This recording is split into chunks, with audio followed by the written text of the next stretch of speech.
Sa araling ito ay pag-uusapan natin ang tungkol sa definisyon ng retorika, klasiko o kontemporaryo.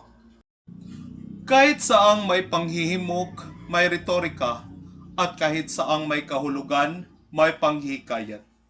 Marami tayong nais ipagkahulugan sa sinabing ito ni Burke.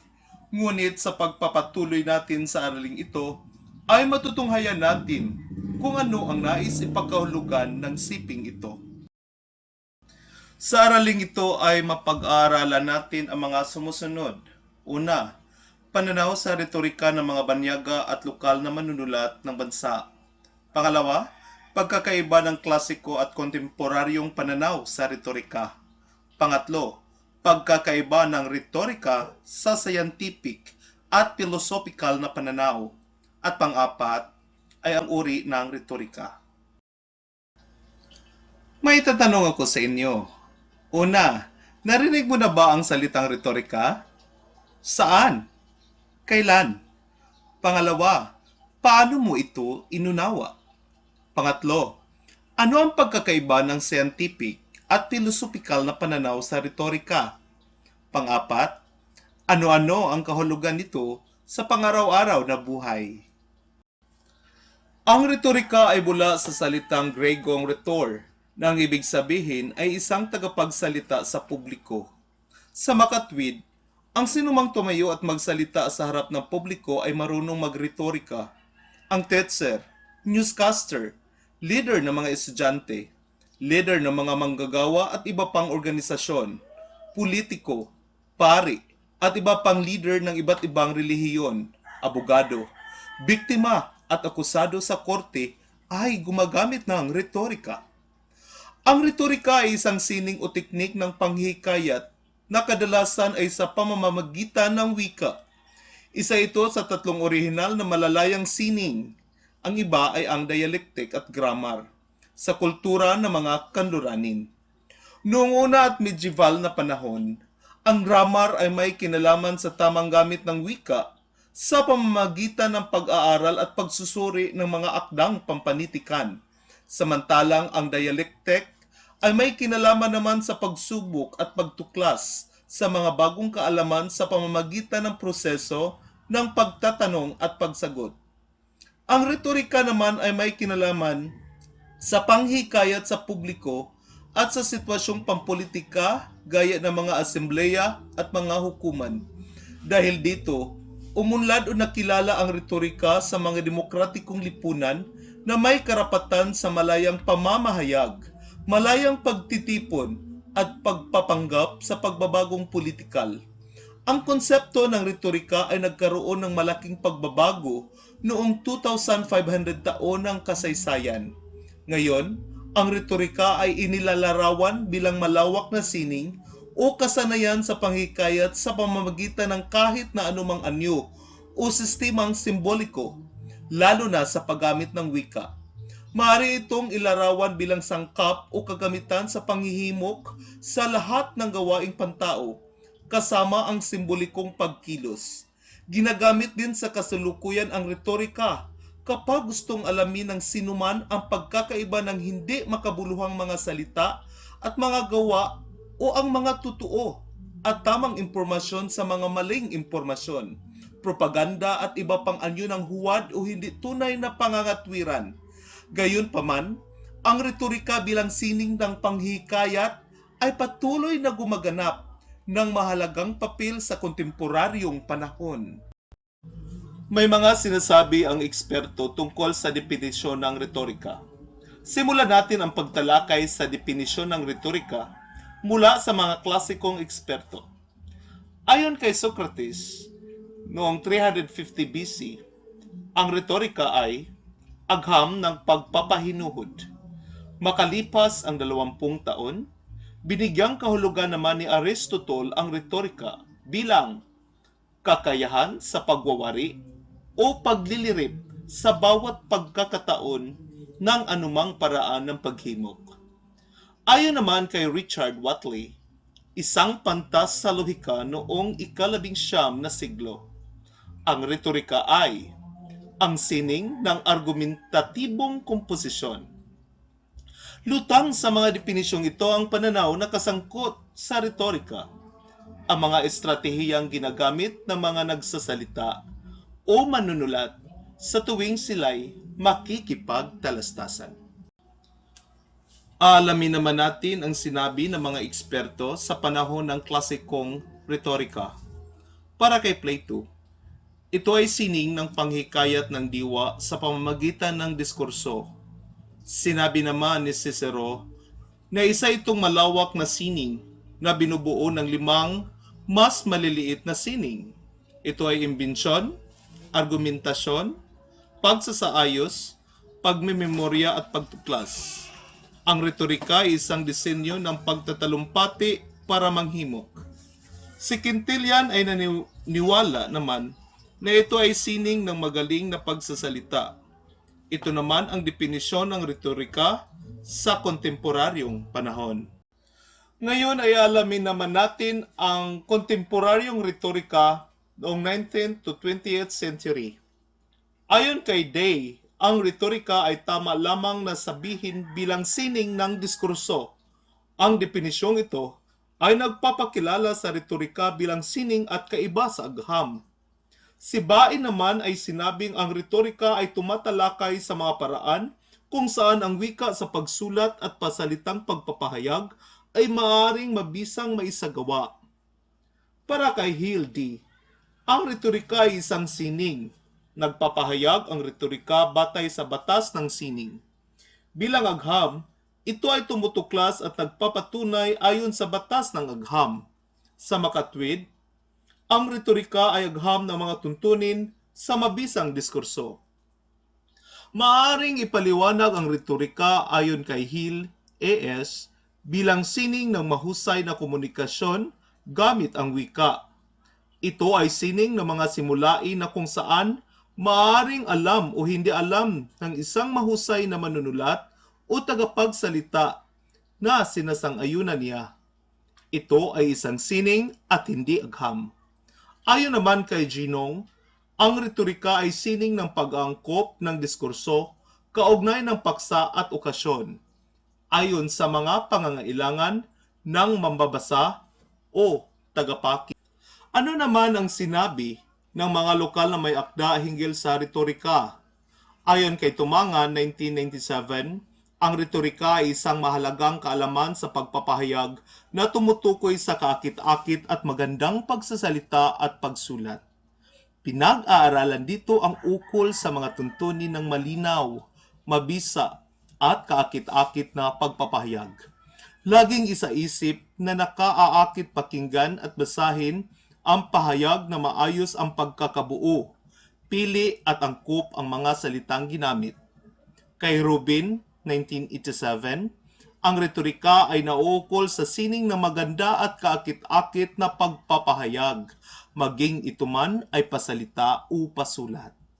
Si Sebastian ay nagsabi na ang retorika ay isang mahalagang karunungan ng pagpapahayag na tumutukoy sa sining ng maganda at kaakit-akit na pagsasalita at pagsulat. Kung ang balarila ay nauukol sa kawastuhan, sa kaibahan ng tama sa maling pangungusap, ang retorika naman ay tumutukoy sa mga batas ng malinaw, mabisa, maganda at kaakit-akit na pagpapahayag. Kay Pabayos noong 2001, ang retorika ay sining ng epektibong pamimili ng wika. Ang di mapasusubaliang batayan ng pamimili ay ang pagkakaroon ng mga alternatibo. Halimbawa, kapag nagbabasa ka ng aklat na may parehong paksa ngunit magkaiba ang sumulat, kapansin-pansin na iba ang kanilang pamamaraan ng pagpapaliwanag dito. Maaaring iba ang ginamit nilang argumento, estilo, wika at pagpapaliwanag sa kanilang mambabasa. May mga manunulat na nagagawa nilang pasimplihin ang pagpapaliwanag hinggil sa paksa, sapagkat ang ginamit na wika ay pangkaraniwan lamang. Samantala, may mga manunulat na nagiging mahirap ang pagpapaliwanag na ginawa dahil sa paggamit ng mga teknikal na salita na kung saan ay nagiging sanhi ito ng di pagkaunawa ng mga mambabasa. Ayon pa rin kay Badayos 2001, Ang retorika ay susi sa mabisang pagpapahayag. Ito'y nauukol sa kakit-akit, kaigaya-igaya at epektibong pagsasalita at pagsulat. Idinagdag pa niya na ang retorika ay pag-aaral kung paano mabisang makabubuo ng isang kaisipan sa pamamagitan ng mga piling salita at wastong pag-ayaw-ayaw ng mga ito upang may angkop sa target ng audience at matamo ng manunulat ang kanyang layunin. Kung gayon, ang kaalaman sa retorika ay may mahalagang gampanin sa mabisang pagpapahayag. Ibig sabihin, hindi sapat ang kaalaman ng panggramatika sa mabisang pagpapahayag. Kailangan din ang kaalaman sa retorika upang maging isang kaakit-akit at mabisang tagapagsalita o manunulat ang isang individual. Sa dakong ito ay tutunghayan natin ang pagkakaiba ng klasiko at kontemporaryong pananaw sa retorika.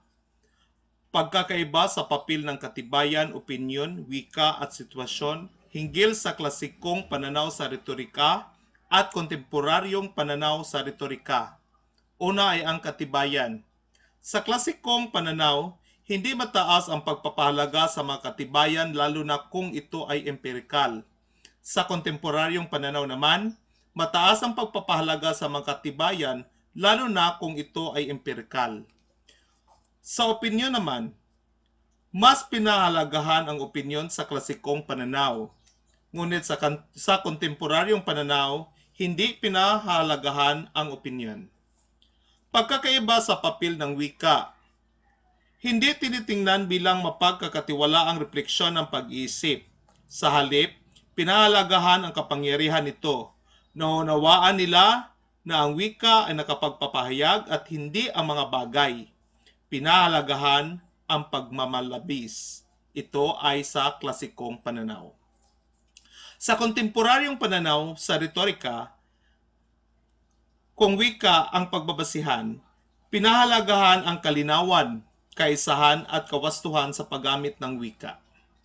Pagkakaiba sa papel ng sitwasyon. Sa klasikong pananaw, naniniwala na ang tao ay kinakailangang aktibo sa komunidad.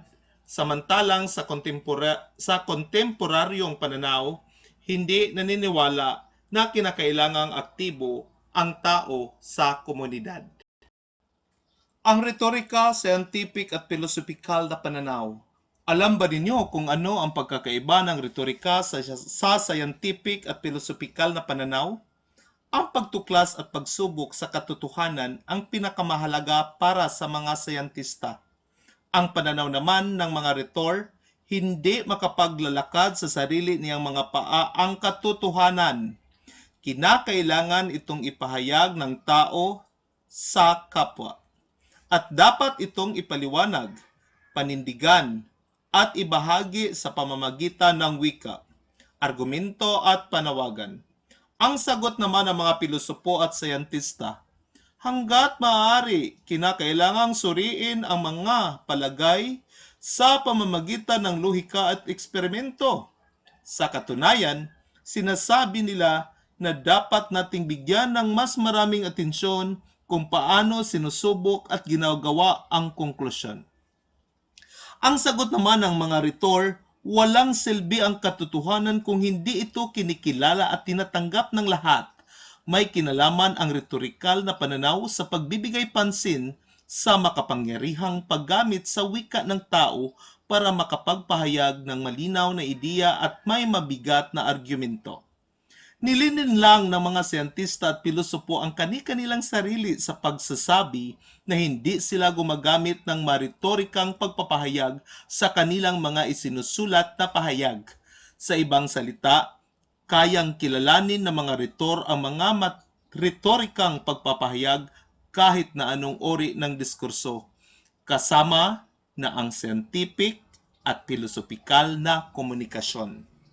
Nakapokus ang retorikal na pananaw sa katotohanan sa lipunan, anumang uri ng katotohanan na ginawa at sinubukan ng mga grupo ng tao at nakaka-impluwensya sa sosyal at politikal na pagdidesisyon. Ilang halimbawa ng katotohanan sa lipunan ay ang pagtaas ng bilihin, pagkakaroon ng pagbabago sa sistema ng pamahalaan, pagluluklok ng politiko sa pwesto? Dapat bang ituro ang sex education sa elementarya at mabisa bang wikang panturo ang Filipino sa lahat ng aralin at marami pang iba? Ngayon ay aalamin natin ang uri ng retorika ayon kay Aristotle kung babasihan natin ang layunin, panahon, issue at audience at ibabatay natin ito sa panghukuman, pampolitika at pangokasyon. Sa layunin, panghukuman, katarungan, kawalang katarungan. Pampolitika, kaangkupan, kawalang kaangkupan. Pangokasyon, pagpaparangal, pagpaparatang.